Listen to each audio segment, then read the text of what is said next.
Carolina acreditava que estava morrendo. Os médicos falavam em tumores inoperáveis e ela definhava em casa, isolada, consumida pela dor.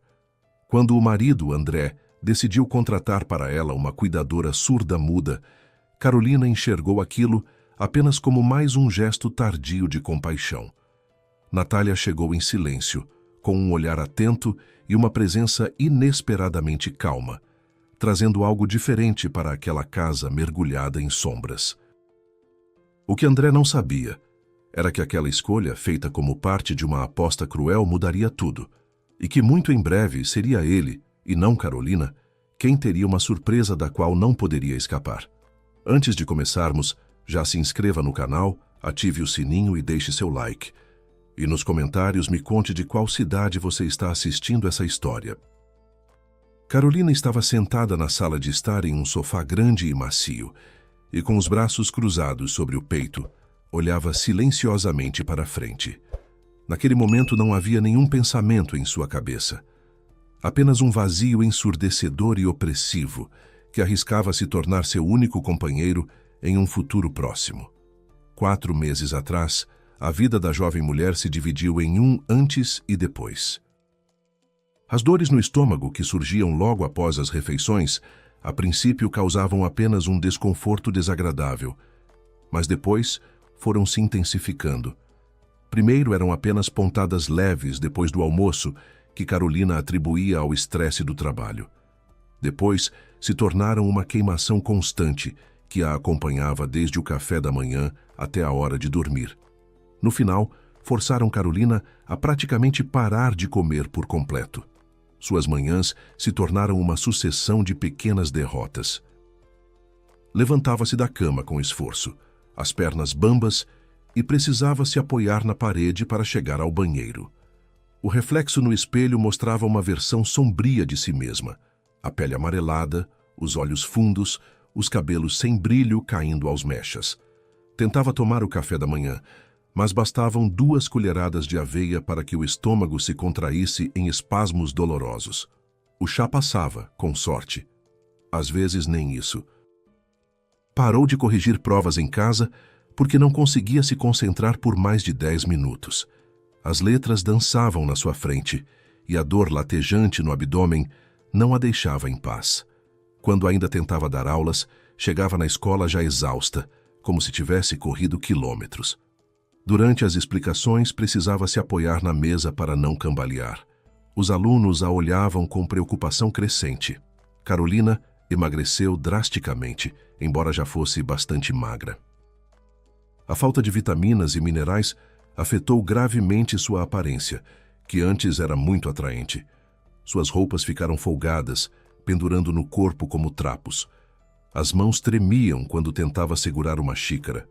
Subir a escada de casa se tornou uma tarefa hercúlea que a deixava ofegante. O isolamento se aprofundou gradualmente. Primeiro cancelou os encontros com amigas, depois parou de atender o telefone, finalmente se recusou até mesmo a abrir as cortinas. Passava horas sentada no mesmo lugar, observando a luz mudar do amarelo matinal ao alaranjado do fim de tarde, sem registrar conscientemente a passagem do tempo.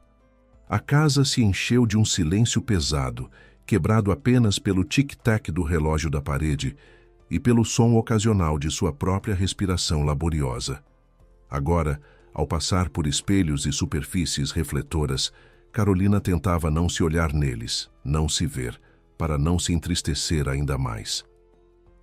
Os médicos fizeram 1 dúzia de exames, mas não conseguiram dizer nada esclarecedor. Por enquanto, diagnosticaram uma doença complexa do trato gastrointestinal, que requeria tratamento prolongado. Mas a própria Carolina suspeitava de algo pior, e só se confirmou nessa convicção quando acidentalmente ouviu uma conversa baixa entre seu médico e um dos especialistas do laboratório onde acabara de fazer exames. Já é o 3º exame de sangue no mês, lamentou o jovem laboratorista balançando a cabeça. Será que realmente não conseguem estabelecer o diagnóstico? Em resposta, o doutor balançou levemente a cabeça e, suspirando profundamente, respondeu: Eu até que já sei qual é o problema, só não quero perturbá-la antes da hora. O laboratorista olhou atentamente para ele e disse quase sussurrando: "Será que é oncologia?" O médico acenou, mas imediatamente levou o dedo aos lábios. "Provavelmente, mas ainda não posso afirmar com certeza. Se for um tumor, está localizado muito profundamente e, muito provavelmente, é inoperável." Para Carolina pareceu que o chão sob seus pés balançou e, para não perder o equilíbrio, ela se encostou na parede e começou a respirar profundamente. Tumor possivelmente inoperável. As palavras ecoavam em sua consciência, fazendo seu coração bater mais rápido. Indignação, medo, impotência. Tudo isso passava como um turbilhão em sua alma, deixando depois apenas um vazio cruel e frio. Como isso era possível? Ela tinha apenas 32 anos. Não podia morrer, principalmente de algo assim. Carolina sempre cuidou da saúde, evitando álcool e cigarros. Fazia academia 3 vezes por semana, ia à piscina e ao yoga. Trabalhava como professora de português e literatura na escola e, para seus alunos, sempre foi um exemplo a seguir. Bonita, com senso de humor, compreensiva. Carolina se recusava a se acreditar que a doença tiraria tudo dela. Isso era cruel demais e absolutamente sem sentido. "Doutor, o senhor pode me dizer honestamente quanto tempo me resta?" perguntou ela um pouco depois ao seu médico, olhando diretamente em seus olhos. "O quê? De onde vêm essas perguntas?" disse ele, mas logo se interrompeu e, baixando os olhos, pronunciou: "Carolina, acho cedo demais para tirar conclusões definitivas." Sim, os sintomas e processos reativos são muito similares aos que acontecem na oncologia. Mas, de qualquer forma, mesmo que o diagnóstico se confirme, você tem à disposição todos os recursos da nossa clínica. Temos uma ótima ala, excelentes protocolos e uma equipe cuidadosa. Enquanto o doutor falava, ela balançava a cabeça desesperadamente e lágrimas de desespero escorriam por suas bochechas. Não quero nenhum hospital. Não pretendo passar o resto da minha vida entre 4 paredes, cheia de tubos e sem cabelo. Se posso tomar alguns medicamentos sob sua supervisão, tudo bem. Mas vou me tratar apenas em casa, não aqui." O médico passou 1 hora inteira tentando convencê-la da necessidade do tratamento hospitalar. No entanto, a paciente estava determinada. Carolina cobriu o rosto com as mãos e chorou amargamente. Em sua memória ainda estava fresca a história que aconteceu há pouco tempo com uma parente distante, que também sofria de uma forma rápida de oncologia. Ao contrário dela, Vitória, prima em 3º grau, estava muito positiva e concordou em fazer quimioterapia e tudo o que o médico dissesse. Mas nem as infusões breves nem os procedimentos exaustivos ajudaram. Ela morreu aos 28 anos. No final, o doutor prescreveu para Carolina uma série de medicamentos para aliviar dores e espasmos, após o que a liberou relutantemente para casa.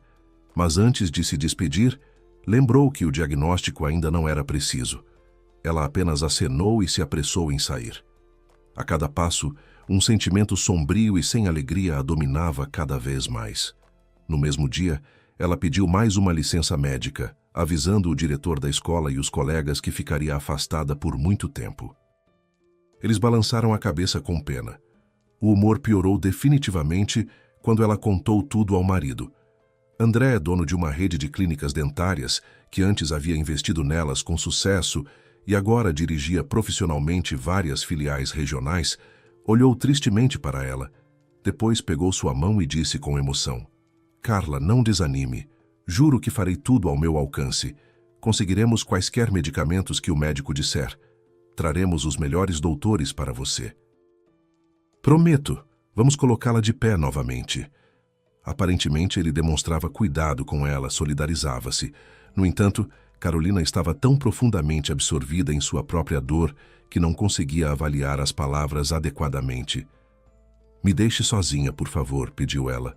"Eu simplesmente não consigo. Quero ficar sozinha." André suspirou profundamente novamente e saiu. A partir desse momento, Carolina como que se fechou em sua bolha. Por que justamente ela? E agora, passados alguns meses, A situação se agravou a tal ponto que Carolina simplesmente se recusava a sair de casa.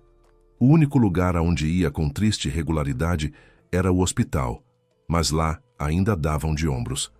Não se preocupe, está tudo bem, dizia-lhe o marido repetidamente. Vamos comprar passagens para São Paulo, iremos e faremos tudo lá. Ela o olhava com um olhar indiferente. Não precisa de passagens, não vou. Falava em tom calmo e indiferente. Como assim? Não entendi, disse André. Carolina, estamos perdendo a coisa mais preciosa que restou, o tempo, mas a esposa balançou a cabeça negativamente. Já não há mais tempo mesmo. Quero ficar em casa. Não quero ver ninguém. André cerrou os dentes. Como quiser. Mas tenha em mente que seu estado só piora o curso da doença. Até o médico diz que precisa aparecer mais entre as pessoas. Querer viver. Carolina não lhe respondeu nada. Apenas envolveu seu chale quente e se virou.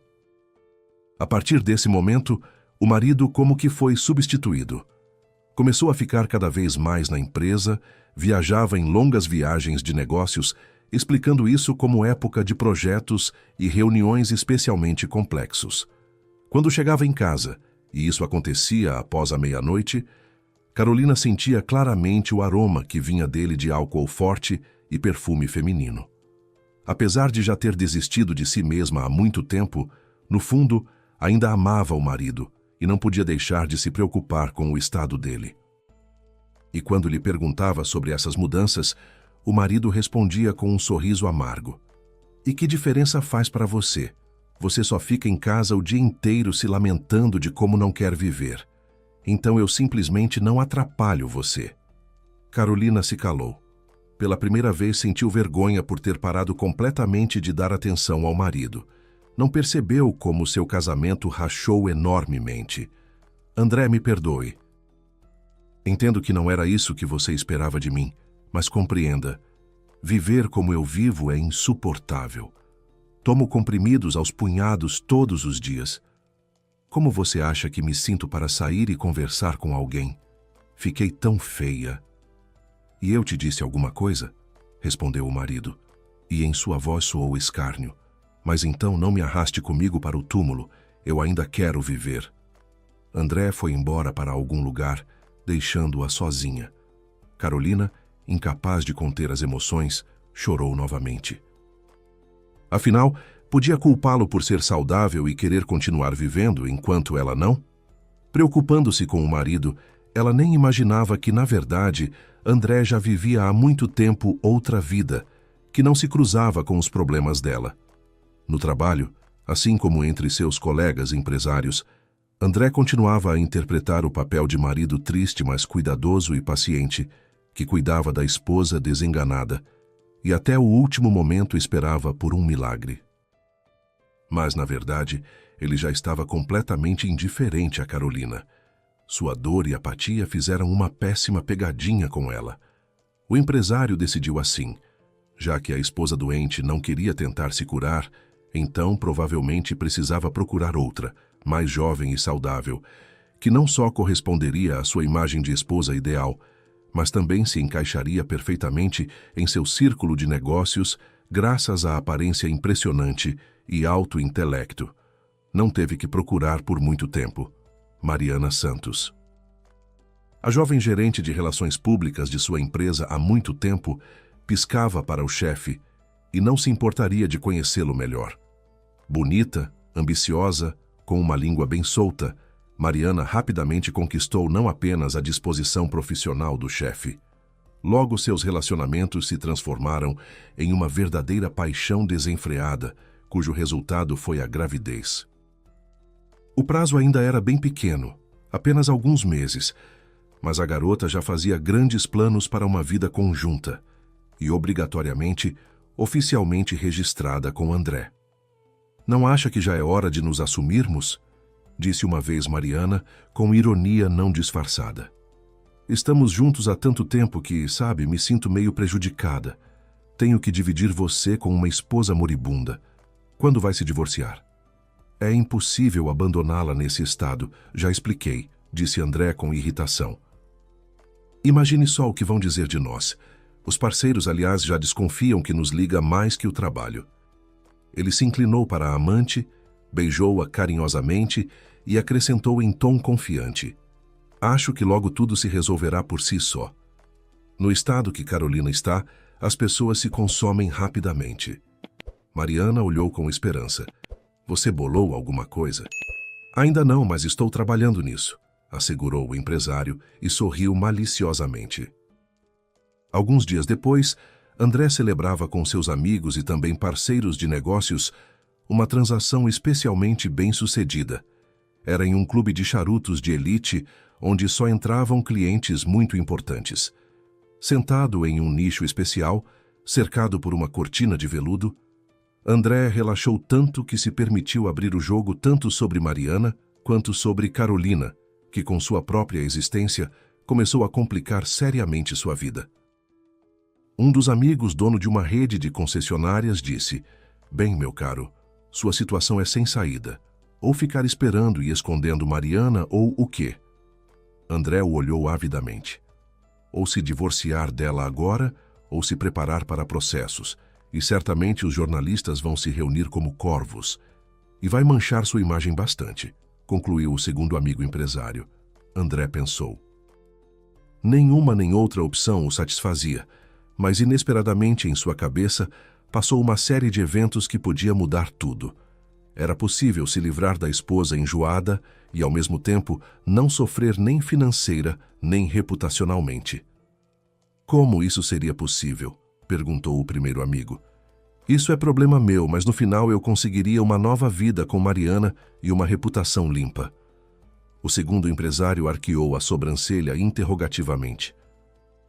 Bem, senhores, já que a conversa chegou a esse ponto, proponho uma aposta.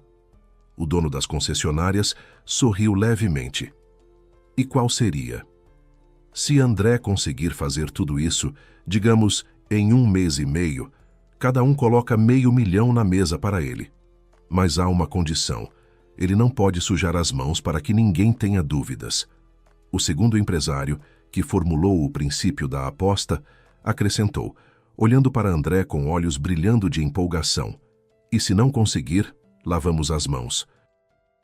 Ninguém deve saber que apostamos nisso. E nos lábios do homem apareceu um sorriso astuto. Em caso de derrota, você, André, deve a cada um de nós 5% das ações de sua empresa como substituição equivalente ao dinheiro. Combinado? Nos olhos de André, confiante na perfeição de seu plano, acendeu a mesma fagulha ambiciosa. Fechado! Exclamou excitadamente, e os homens selaram a aposta com um aperto de mãos clássico. Pelo menos conte por alto o que pretende fazer, pediu o dono das concessionárias. Temos que ter uma ideia do que assinamos. Chegou a vez de André enviar-lhes um olhar misterioso. Sim, tenho uma ideia, começou. Vou contratar uma cuidadora que vai acabar com ela moralmente. Carolina já se transformou há muito tempo em uma histérica sem vontade própria, então não será difícil, e quanto pior ela se sentir, mais rápido a doença fará seu trabalho negro. Obviamente, tudo será gravado, para que possam observar a pureza do experimento em tempo real. Os amigos acenaram aprovando com as cabeças. Então preparem $1 milhão, sorriu André sinistamente. No dia seguinte, ele começou a colocar seu plano em prática. Entendendo que precisava de uma pessoa completamente especial como cuidadora, o empresário decidiu seguir um caminho não convencional, contratar alguém com deficiências de desenvolvimento. Foi assim que, alguns dias depois, Natália apareceu em seu escritório. A jovem tinha acabado de chegar de uma cidadezinha no interior do estado, onde primeiro foi criada em um internato para crianças cegas e surdas mudas, e depois trabalhou lá como faxineira. Não tinha diploma confirmando sua qualificação. No entanto, para André isso não importava. Natália não ouvia e não podia falar no sentido habitual, mas dominava perfeitamente a linguagem de sinais e sabia fazer leitura labial. Além disso, sempre sentia os outros muito sutilmente. Por isso bastou ela ver seu futuro empregador para que Natália entendesse que ele estava escondendo algo. André, vendo no umbral de seu escritório a frágil garota surda-muda, com enormes olhos assustados, imediatamente entendeu que era isso que precisava. O cálculo era que a esposa, estando constantemente ao lado de tal deficiente, perdesse completamente qualquer desejo de viver e talvez até parasse de tomar os comprimidos que o médico prescreveu. E então a doença venceria. Mas André, por sua vez, cuidaria para que Carolina deixasse este mundo da forma mais indolor possível. Com esse objetivo, decidiu usar Mariana também em seu plano. Segundo sua ideia, a amante deveria se infiltrar em casa sob o disfarce de nova empregada doméstica e aos poucos misturar na comida e bebida de Carolina sedativos especiais e bastante fortes. No final, a esposa deveria ter turvação completa da consciência. E quando ela se tornasse completamente incapacitada, André poderia, com o coração leve, interná-la em alguma clínica psiquiátrica particular. E ele, aos olhos do público, permaneceria no final como um viúvo inconsolável. "Mas isso é simplesmente genial", exclamou Mariana. "É claro que parece um pouco radical, mas parece que você vai ganhar em todas as frentes. Só lembre-se, nesta pequena representação, você é que faz o papel principal", advertiu André. "Natália será oficialmente apenas cuidadora. Ela simplesmente, como um negativo, contribuirá para a depressão da psique e você garantirá a decomposição física.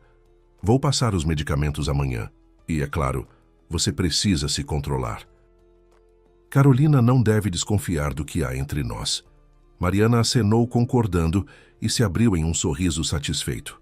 Só de pensar, apenas 1 mês e meio e não teriam mais que se esconder. Seguindo as condições da aposta, André, antes da chegada de Natália, instalou câmeras escondidas pela casa para periodicamente apresentar relatórios aos amigos sobre o tratamento da esposa. O cinismo da situação não o incomodava absolutamente. A jovem empregada doméstica não despertava em Carolina nenhum sentimento além de gratidão. Mariana vinha 2 vezes por dia e se ocupava principalmente de cozinhar e limpeza leve. De qualquer forma, a amante se esforçava muito para parecer que estava limpando o pó e encerrando o piso do hall até brilhar, embora seu objetivo principal fosse se aproximar da comida o mais discretamente possível. Natália chegou à casa no dia seguinte. A garota examinou atentamente a situação na casa e concluiu que na vida de Carolina faltavam catastroficamente emoções positivas e impressões vivas. A própria Carolina ficou bastante surpresa com a ajudante que só podia se comunicar com ela através de bilhetes. Ela não conhecia a linguagem de sinais, por isso entendia apenas os mais simples depois de algum tempo. Aliás, Natália sentia perfeitamente o que a patroa lhe dizia, por isso conseguiu encontrar rapidamente uma linguagem comum com ela. Os primeiros dias passaram em um silêncio estranho e quase respeitoso. Natália se movia pela casa como uma sombra cuidadosa, observando a rotina melancólica de Carolina. Pela manhã, a cuidadora preparava chá morno e torradas sem manteiga, as únicas coisas que Carolina conseguia consumir sem sentir náuseas imediatas. Deixava a bandeja na mesinha ao lado do sofá, onde Carolina passava a maior parte do dia, e depois se afastava discretamente. Carolina comia pouco, mastigando devagar cada pedaço, como se cada movimento fosse um esforço monumental. Natália notou como suas mãos tremiam levemente ao segurar a xícara, como ela precisava fazer pausas entre as mordidas para respirar fundo e controlar a dor. Quando Carolina terminava, sempre deixando metade no prato, Natália recolhia tudo sem fazer ruído, seus passos abafados pelo tapete da sala. Durante as tardes longas e vazias, estabeleceu-se entre elas uma espécie de dança silenciosa. Carolina se sentava sempre no mesmo canto do sofá, envolvida em seu xale de lã, olhando para o nada. Natália arrumava a casa em movimentos lentos e deliberados, cuidando para não fazer barulho desnecessário. Vez ou outra, seus olhos se cruzavam. Carolina desviava o olhar rapidamente, mas Natália percebia algo mais por trás da apatia. Uma curiosidade contida, uma centelha quase extinta que ainda piscava no fundo daqueles olhos cansados. Eram pequenos gestos que começaram a tecer uma linguagem própria entre elas. Quando Carolina sentia frio, bastava puxar o xale mais apertado para que Natália entendesse e trouxesse outro cobertor, colocando-o gentilmente sobre suas pernas. Quando a dor se intensificava e Carolina se curvava sobre si mesma, Natália aparecia com um copo d'água e os remédios, sem que nada precisasse ser dito. Natália também começou a notar os momentos em que Carolina se permitia uma respiração mais profunda. Quando o punho cerrado relaxava por alguns segundos, quando ela olhava pela janela com algo que quase se assemelhava à nostalgia. Eram instantes fugidios, mas existiam, e Natália os guardava como pequenos tesouros de esperança. "Quem é esta?" perguntou Natália por gestos, apontando para uma pequena fotografia em moldura dourada que estava no criado mudo. Carolina, olhando para a foto, sorriu tristemente. "Tânia, minha prima." No rosto de Natália surgiu uma alegre surpresa. "De verdade?" digitou ela no tablet especial que André havia dado para a comunicação com a esposa. "Eu a conhecia. Boa garota. Veio ao nosso orfanato para a festa beneficente. Brincou com as crianças. Todos gostaram muito dela." Na alma de Carolina, inesperadamente se mexeu curiosidade, e Natália notou a faísca de interesse. "É verdade", disse Carolina lentamente. Tânia contava que foi várias vezes visitar as crianças. Era figurinista no teatro infantil local e amava muito as crianças. Natália sorriu amplamente. "Como ela está?" escreveu a garota. E Carolina se entristeceu. "Tânia." A mulher hesitou por um momento, mas entendendo que não haveria nada de mal em sua história, continuou. "Morreu há 3 anos junto com o marido. O ônibus capotou." Natália imediatamente ficou triste. "Sinto muito, de verdade", disse a cuidadora. "Tudo bem, já passou muito tempo", respondeu Carolina. "Eu e Tânia éramos muito próximas. Ela não era apenas minha irmã, mas também minha melhor amiga." Carolina olhou para Natália, e por um momento lhe pareceu que era a própria Tânia do céu que havia enviado a ela essa modesta jovem como um sinal de consolo. Natália era privada de voz, mas possuía uma empatia extraordinária. E parecia que podiam se entender perfeitamente sem palavras. Nesse mesmo tempo, do outro lado da cidade, André recebia em seu escritório a contadora. Gilda tinha mais de 60 anos, mas apesar da idade, possuía uma mente afiada e há muitos anos conduzia toda a documentação das clínicas, começando ainda da primeira clínica dentária dele. "André, mesmo assim quero esclarecer sobre as últimas 3 transferências. Sei que o senhor pediu para não me preocupar com nada, mas o que a Receita Federal vai dizer? As somas que o senhor transfere para aquela clínica suíça são muito altas para serem consideradas simples contribuições de patrocínio. Os fiscais podem se interessar por isso a qualquer momento, e então começarão verificações sérias." André, que já havia dito várias vezes à contadora para não se meter onde não era chamada, desta vez tentou parecer maximamente ocupado. Assim mascarava sua irritação. "Gilda, por favor, já discutimos isso muitas vezes. Os parceiros da Suíça oferecem metodologias verdadeiramente revolucionárias de restauração. Naturalmente, os materiais usados nisso não são baratos." "Sim, lembro do que conversamos", respondeu a mulher o mais calmamente possível. "O senhor queria que esses materiais fossem usados para clientes VIP, mas mesmo assim é muito dinheiro. Honestamente, nem sei como vamos fechar isso na prestação de contas anual." Nos olhos da contadora passou inquietação. "Que diferença faz?" Não aguentou e gritou o empresário, mas logo se conteve. "Desculpe, mas você não me deixa escolha. Seu trabalho é simplesmente dissolver essas despesas dentro de outra prestação de contas. Com o resto eu me viro." A expressão do rosto de Gilda ficou fria e distante. "Como quiser", disse secamente e saiu do escritório, fechando bem a porta atrás de si. Mas, apesar de suas exigências, não pretendia fechar os olhos para todas as estranhezas que ultimamente apareciam nos relatórios financeiros. A mulher decidiu que, obrigatoriamente, descobriria o que o chefe estava escondendo e, se necessário, passaria esses dados para quem de direito. O que Gilda definitivamente não queria era responder perante a lei. Os dias passavam. Contrariando as expectativas de André, Natália se tornou para Carolina não um irritante negativo, mas uma espécie de janela para o silêncio. A garota sempre estava por perto e oferecia toda a ajuda necessária, sem incomodar com conversas vazias. Às vezes, Carolina podia nem notar Natália, que silenciosamente se ocupava de seus afazeres em seu quarto. Ela era como uma sombra. Seguia os passos de sua tutelada, mas só se fazia notar quando realmente era necessário.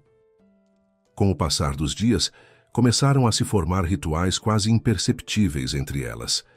Pela manhã, Natália arrumava silenciosamente as almofadas do sofá antes de Carolina descer.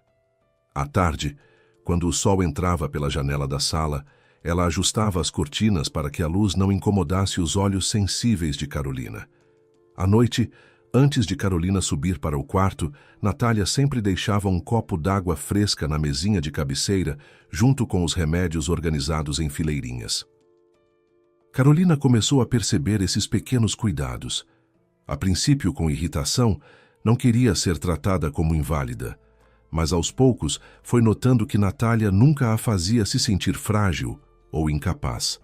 Seus gestos eram naturais, como se cuidar de alguém fosse simplesmente parte de quem ela era, não uma obrigação piedosa.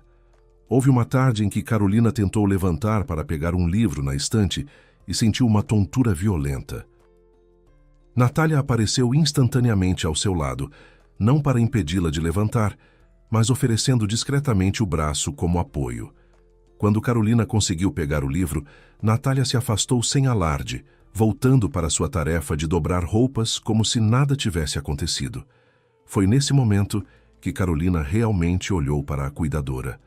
Natália trabalhava com uma concentração quase meditativa, seus movimentos precisos e econômicos.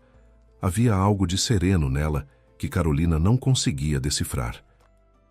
Não era a serenidade de quem desistiu da vida, mas de quem encontrou uma forma particular de habitá-la.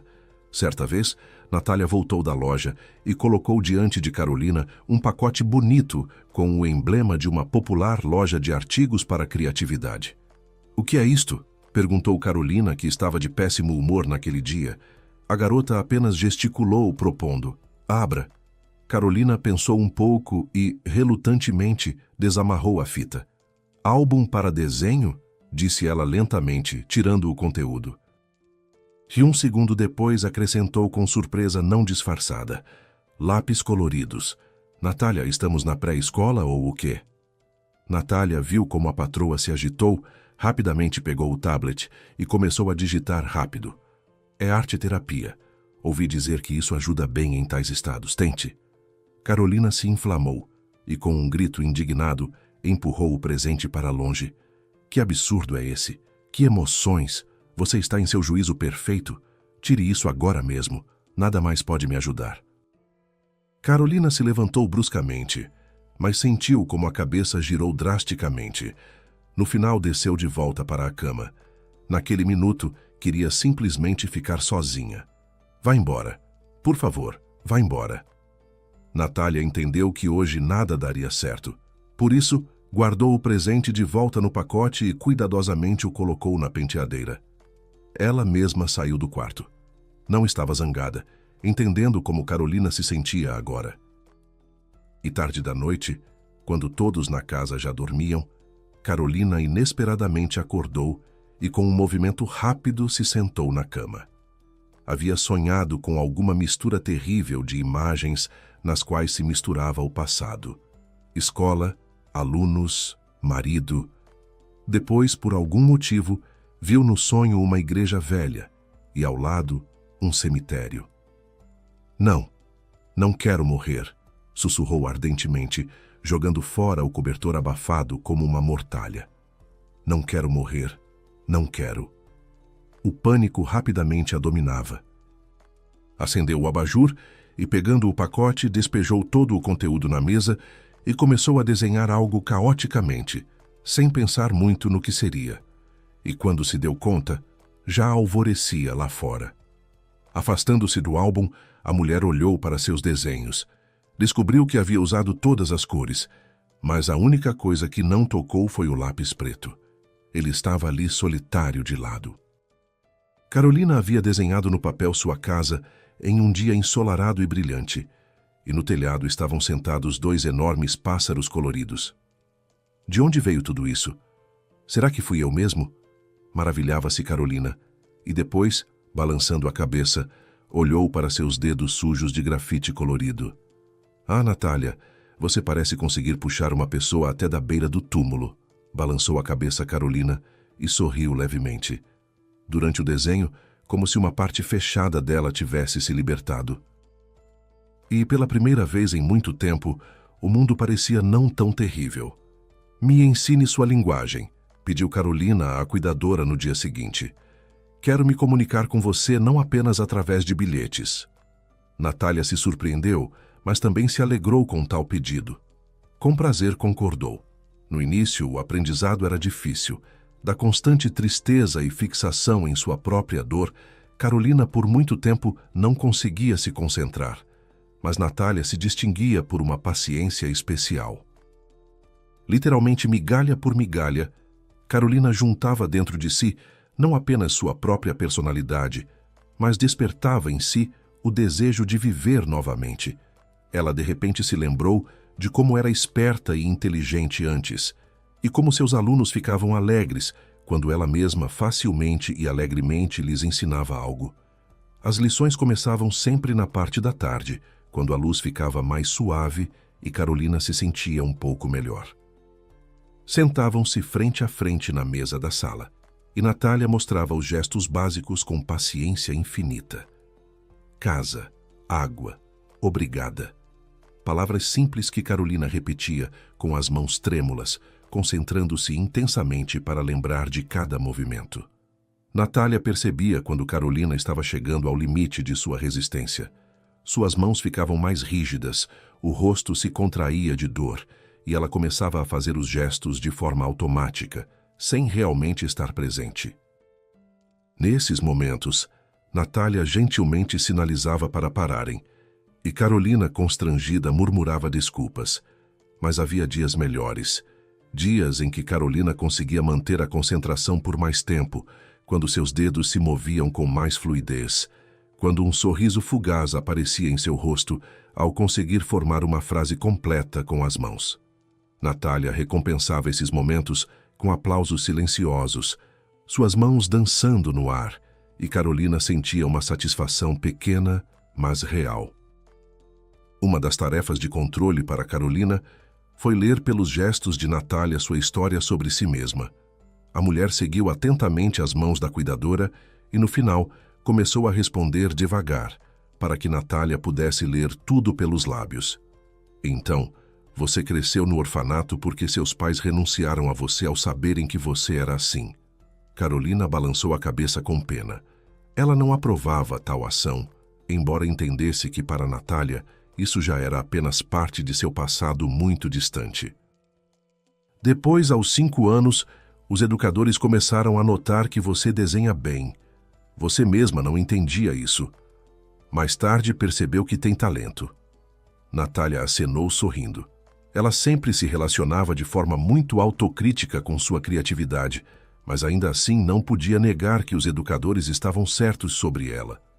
A pintura sempre foi sua maior paixão. Você sonhava em se tornar artista animadora profissional para aqueles que não podem ouvir e falar, continuou Carolina. Queria que eles recebessem filmes de não menos qualidade que as crianças normais. Mas não conseguiu entrar onde queria. Não havia dinheiro. Não digo para pagar o curso, mas pelo menos um semestre. Natália novamente acenou e fingiu que aplaudia. Embora Carolina tenha notado como nos olhos da garota apareceu uma expressão triste. Ela entendia que Natália foi forçada a renunciar a seu sonho pelo simples desejo de sobreviver. Mesmo em sua pequena cidade, o trabalho era difícil. E o que dizer dos surdos-mudos, para quem é especialmente difícil encontrar trabalho do gosto? É pena que não deu certo para você, disse Carolina a ela na linguagem de sinais. Mas talvez ainda dê certo. Natália acenou agradecida. Depois voltou a seus afazeres, e Carolina sentia na alma uma elevação inédita. André, observando a situação e a amizade rapidamente se desenvolvendo entre a cuidadora e sua esposa, ficava cada vez mais preocupado. Ele esperava que Carolina uivasse como lobo por causa de sua ajudante muda, e elas, em vez disso, desenhavam juntas e agora ainda se comunicavam por gestos. Não era esse efeito que esperava. Entendendo que podia perder a aposta a qualquer momento, durante outro encontro com a amante, disse em tom de ordem: "Preciso aumentar urgentemente a dose de medicamentos. Essa histérica decidiu que quer viver novamente. Não podemos permitir isso." Mariana, que odiava sinceramente sua esposa, mas era forçada a vir à casa dela para ajudar, rapidamente piscou os olhos e disse excitada: "Farei isso com prazer. Ah, se você soubesse como eu a odeio por você." O empresário, levantando-lhe o queixo, olhou em seus olhos e disse baixinho: "Então prove. Misture tudo isso nela." André estendeu um pequeno pacote transparente com pó triturado de cor esverdeada. "Espero que isso acelere o processo", acrescentou sombriamente, e olhou insatisfeito para o monitor, onde nesse mesmo momento a esposa desfrutava da leitura, o que não acontecia há muito tempo. Mariana, sonhando em ocupar seu lugar o mais rápido possível, prometeu que misturaria isso na comida todos os dias, contanto que Carolina morresse logo. E no dia seguinte, tendo cumprido o planejado, a garota levava o smoothie envenenado e, de repente, esbarrou em Natália. Estremecendo, Mariana quase derrubou a bandeja com a bebida e, levantando os olhos, viu que Natália segurava diante dela o tablet no qual estava escrita apenas uma pergunta: "O que você fez? Eu vi que..." Mariana se confundiu, mas rapidamente se recompôs. "Nada, sua idiota, me deixe em paz. Não vê que vou para a patroa?" Ela tentou passar, mas a cuidadora muda bloqueou o caminho e novamente apontou para a bebida. Como se dissesse: "Não vai passar enquanto não disser a verdade." No entanto, a empregada doméstica naturalmente não pretendia se revelar. Por isso apenas ofendeu Natália, esquecendo completamente que ela era capaz de entender tudo. Vendo tal reação, Natália decidiu que ali estava acontecendo algo ruim. Então, a partir desse momento, começou a observar atentamente Mariana. Esperando que ela saísse do quarto, Natália silenciosamente deslizou atrás dela e despejou o veneno na pia. E, em vez do smoothie, preparou café preto para sua tutelada. Mariana não soube que Carolina não bebeu sua mistura e não suspeitava que a cuidadora secretamente trocava toda a comida e bebida. Natália ainda não podia provar o fato do envenenamento, mas estava segura. Enquanto ela vigiasse Mariana, Carolina não correria perigo. Alguns dias depois, Natália levou Carolina para passear no parque da cidade. Elas desfrutavam do tempo quente e do aroma das flores nos canteiros, quando um jovem ciclista quase as atropelou em alta velocidade. Tudo aconteceu tão rápido que Carolina nem ouviu o sinal da buzina e sentiu que alguém estava batendo nela por trás. Natália, porém, captando um sopro antinatural de vento, no último momento, conseguiu empurrar Carolina da estrada e ela caiu direto no canteiro florido. "Natália!" Só conseguiu gritar a mulher, esquecendo completamente que a cuidadora não ouvia. "Está tudo bem. Ela não se machucou." Ouviu-se perto uma voz masculina bonita. Levantando-se, ela viu diante de si um jovem bastante simpático de capacete e shorts de ciclista. "Desculpem, pelo amor de Deus", dirigiu-se ele, deitado a alguns metros da estrada. Uma de suas rodas havia saído completamente do eixo e o guidão estava anormalmente torcido. Furou o pneu e parece que bati numa lombada quando saía do parque. A buzina emperrou completamente. Natália estava ao lado e com interesse passava o olhar entre Carolina e ele. "Da próxima vez, por favor, seja mais cuidadoso", pediu gentilmente a mulher, e não pôde deixar de notar como brilhou em seus olhos uma faísca de simpatia sincera. Carolina sentiu que ela mesma começava a corar, enquanto Natália apenas sorria silenciosamente. A reação foi imediata e perturbadora. Carolina sentiu o sangue subir às bochechas e um calor estranho se espalhando pelo peito. sensações que havia esquecido completamente de existir. Por um momento, pareceu-lhe que podia respirar sem esforço, que a dor constante no estômago havia pausado, mas logo em seguida veio a culpa, pesada e sufocante. Como podia sentir alguma coisa além de desespero? Como ousava permitir que qualquer centelha de interesse surgisse quando estava praticamente desenganada? Carolina olhou rapidamente para Natália, como se a cuidadora pudesse ler seus pensamentos. Mas Natália apenas observava com aquela serenidade característica, sem julgamento, como se compreendesse que o coração humano não obedecia a regras lógicas nem mesmo diante da morte.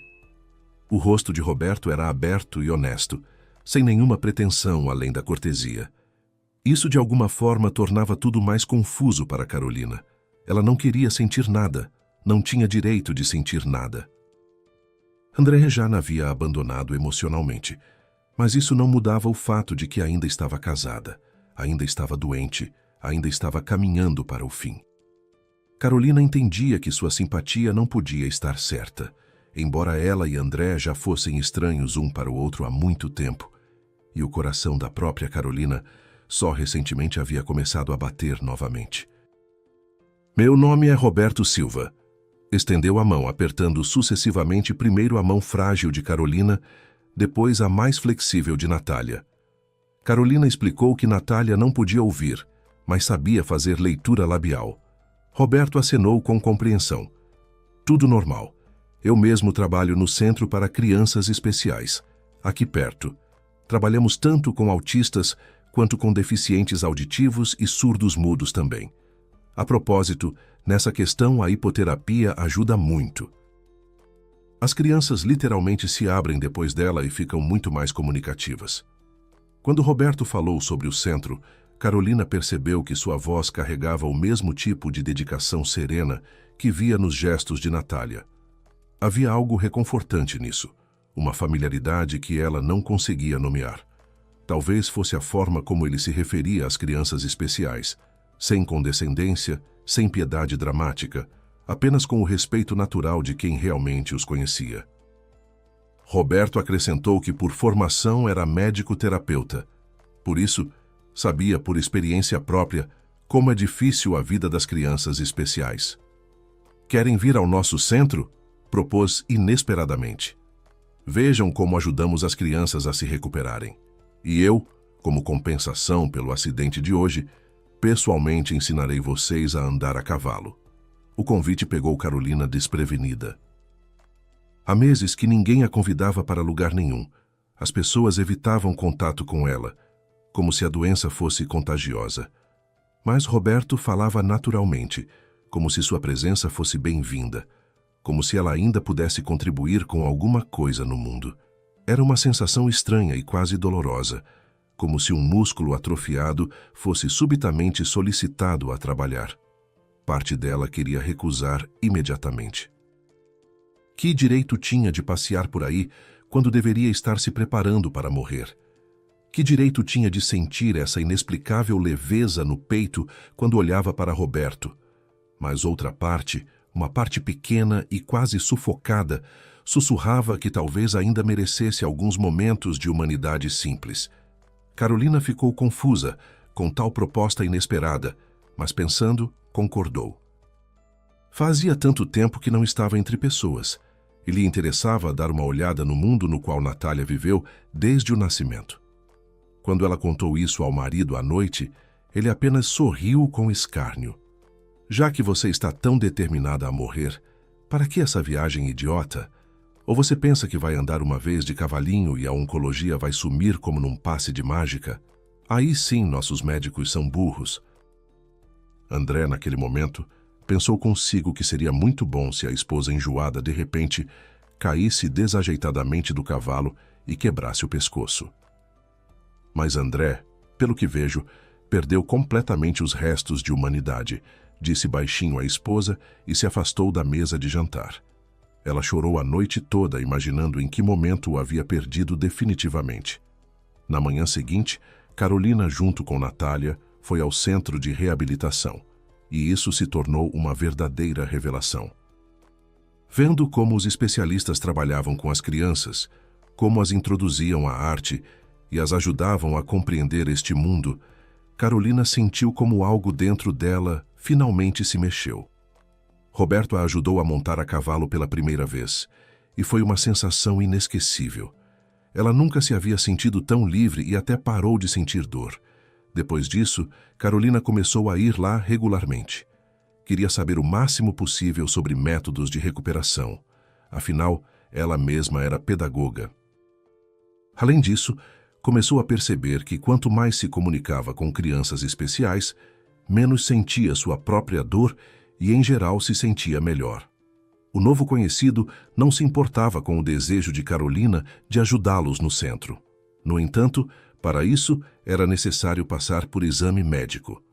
Foi aí que ela foi forçada a confessar que sofria de uma forma complexa de oncologia. Roberto ficou sinceramente surpreso, mas aceitou essa notícia e depois até disse, tentando acalmá-la: "Mesmo assim, precisa fazer exames. Quem sabe, talvez algo tenha mudado em você durante esse tempo. A propósito, você disse que o tomógrafo quebrou. E você tem certeza de que eles já o consertaram?" Carolina pensou e decidiu fazer mesmo o exame médico.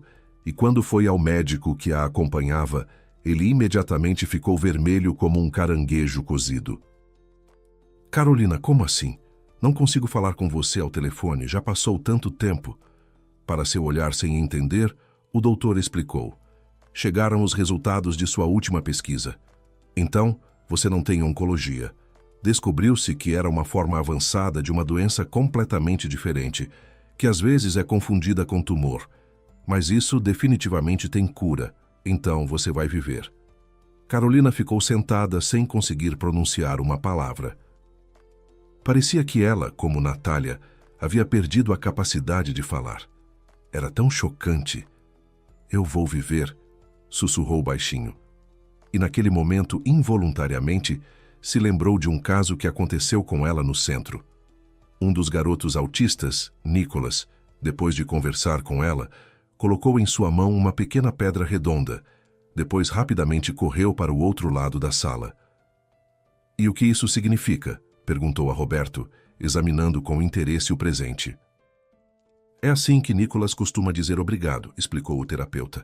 "Raramente dá suas pedras para alguém. Em geral, para isso é preciso que a pessoa tenha gostado muito dele." Roberto sorriu bondosamente, e ela, no mesmo minuto, sentiu um calor agradável por dentro. Não pensava que conseguiria conquistar a simpatia de uma criança assim, que entre os especialistas locais era considerada uma das mais difíceis. Talvez tenha sido um sinal, pensou Carolina, sentada no consultório médico e apertando no bolso aquela mesma pedrinha. "Talvez eu tenha encontrado minha vocação, por isso me curei." Carolina não sabia o que pensar. Enquanto isso, André estava sentado em seu escritório e assistia às gravações das câmeras escondidas. E em certo momento, empalideceu drasticamente, depois ampliou a imagem. "Então é isso", exclamou. "Por isso Carolina ultimamente está toda fluorescente. Não parece nada com alguém que está morrendo." Nas câmeras estava claramente visível como a cuidadora secretamente trocava a comida e bebida. Naturalmente, a amante toda vez adicionava veneno na comida, mas acontecia que Carolina não recebia nada. "Por que você troca a comida da minha esposa?" gritou com o empresário, tendo chamado Natália a seu escritório no dia seguinte. "Alguém pediu isso para você ou você não confia no meu pessoal, sua burra?" André se lembrava perfeitamente que a cuidadora sabia fazer leitura labial e, consequentemente, entenderia perfeitamente todas as palavras ofensivas que ele dizia. O homem furioso apontava o dedo para ela e constantemente lembrava de sua deficiência, simultaneamente a ameaçando que bastava uma ligação sua para pessoas certas e ela seria expulsa dos limites da região. "Você está demitida, idiota", gritava o empresário. Era inexprimivelmente doloroso e desagradável para Natália toda a maldade que ele disse. Mas, por outro lado, se não fossem suas ações, quem sabe o que seria de Carolina agora? Natália, naquele momento, não temia a demissão em si, mas o destino futuro da esposa de André. Ele a expulsou sem dinheiro, sem pagar nenhum centavo pelo trabalho. Pior ainda, tomou dela o tablet e o telefone que havia dado durante a estadia na casa. Encontrando-se em uma cidade desconhecida, sozinha, sem possibilidade de se comunicar com Carolina, Natália foi ao único lugar cujo caminho conseguiu memorizar. Chegando aos portões do centro infantil, ela tocou a campainha e, felizmente, logo apareceu na porta o plantonista noturno. Ela pediu uma folha de papel, caneta e escreveu que precisava urgentemente de Roberto. Vendo seu estado, o voluntário deixou a garota entrar e deu chá quente. Depois, ligando para Roberto, explicou a situação. Ele imediatamente veio ao centro e, vendo Natália encharcada pela chuva, propôs que ela ficasse lá durante a noite. E quando perguntou o que aconteceu, a garota contou tudo, incluindo suas suspeitas. "Você quer dizer que esses dois querem se livrar de Carolina?" perguntou o médico com horror. Depois rapidamente começou a se aprontar para ir à mansão de André. "Mas não temos provas", escreveu Natália balançando a cabeça. "É preciso ter certeza de que eles realmente estão tramando algo, senão André nos fará mal. Ele é um homem muito perigoso." Pensando um pouco, Roberto concordou. Depois combinaram de ir à casa do empresário de manhã, quando André estivesse no trabalho. Carolina, nesse momento, deveria estar no hospital fazendo procedimentos, então ninguém poderia atrapalhar. Penetrando na mansão sem maiores problemas, Roberto e Natália começaram a procurar as câmeras escondidas. Natália entendia que, de outro modo, o dono não poderia saber sobre a troca da comida. E logo realmente foi descoberto um dispositivo miniatura na sala. Estava escondido em um urso de pelúcia velho. "Bem, vamos tentar nos conectar ao Wi-Fi da casa", disse Roberto, conectando a câmera a seu pequeno notebook. Tinha alguma experiência na área de TI, pois frequentemente tinha que trabalhar com computadores no centro de reabilitação. Roberto mesmo fazia pequenos reparos e também mudava programas. Quando conseguiu se conectar, rapidamente acessou o arquivo de gravações, não apenas desta câmera, mas de todas as outras. Começando a assisti-las, o terapeuta ficou chocado. Lá havia não apenas cenas de como Mariana substituía o remédio de Carolina, mas também gravações de um chamado grampo oculto que André levava consigo ao clube de charutos quando se encontrava com os amigos. E em uma gravação se ouvia claramente como os homens faziam a aposta. "Natália, parece que você estava certa", disse Roberto na linguagem de sinais, não acreditando em seus olhos e ouvidos. "Sim, se você não tivesse interferido, parece que eles teriam envenenado Carolina." O médico contou à cuidadora também sobre a aposta feita e depois chamou atenção para uma das câmeras do escritório de André. Lá eram visíveis documentos deixados na mesa. E aproximando a imagem, Roberto conseguiu ver recibos bastante estranhos de transferências monetárias para uma clínica suíça. As somas eram simplesmente astronômicas. Interessante, será que ele sabe que a clínica para onde transfere dinheiro há muito está na lista de organizações não confiáveis? Escreveu Roberto na tela de seu notebook. Elas já figuraram várias vezes em casos de lavagem de dinheiro. Mas será que ele não sabia disso? Roberto olhou para a cuidadora, mas ela apenas balançou a cabeça em resposta. "Dificilmente é simples coincidência", disse ela por gestos. E o terapeuta, sem hesitar nem um minuto, baixou todos os arquivos em seu notebook.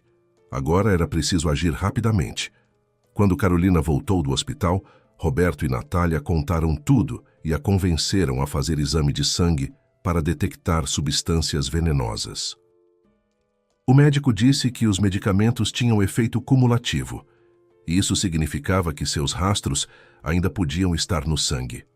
Carolina, embora bastante surpresa com o que ouviu, mesmo assim fez o exame. E quando os temores se confirmaram e o veneno foi encontrado no sangue, eles passaram todos os materiais para a polícia. André, entendendo pelas gravações que agora enfrentava a prisão, fugiu. Esperava conseguir usar o dinheiro que havia enviado para contas no exterior, lavando-o através daquela mesma clínica. Só que Gilda, sentindo que algo estava errado, conseguiu entregar antecipadamente um relatório preparado às autoridades. Na pressa, o empresário até esqueceu de sua amante, e Mariana ainda estava esperando um filho dele. E sabendo que ele a abandonou à própria sorte, a garota não ficou calada e confessou honestamente tudo na polícia. Mariana disse que supostamente todo esse tempo estava sob a influência de André, e não podia resistir a ele porque temia pelo bebê. A polícia conseguiu a tempo bloquear a estação, e André foi detido. Agora ele e sua amante enfrentavam prisão.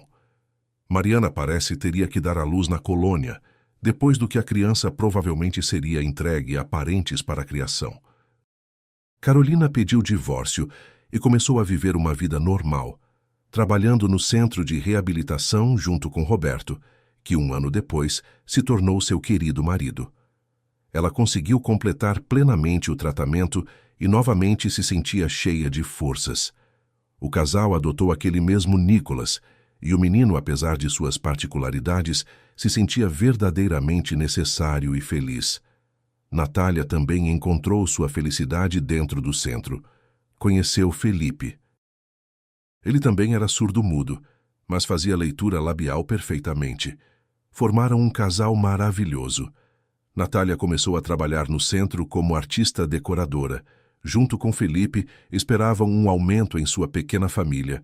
O médico informou a Natália que teriam gêmeos. Obrigado por terem assistido até o fim. Se gostaram da história, peço que me apoiem com o botão joinha. Para vocês é um clique, mas para mim é muito importante. Obrigado antecipadamente.